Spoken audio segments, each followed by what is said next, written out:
While drones typically use accelerometers to estimate the direction of gravity, the way flying insects achieve this has been shrouded in mystery until now, as they have no specific sense of acceleration.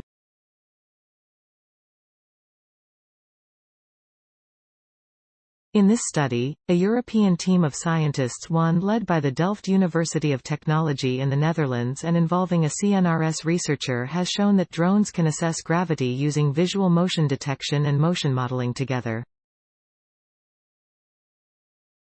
To develop this new principle, scientists have investigated optical flow, that is, how an individual perceives movement relative to their environment.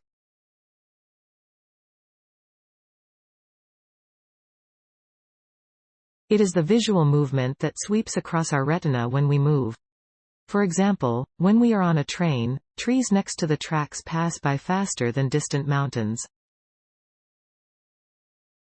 The optical flow alone is not enough for an insect to be able to know the direction of gravity. However, the research team discovered that it was possible for them to find this direction by combining this optical flow with a modeling of their movement, i.e. Thanks for watching. Please subscribe my channel for more videos.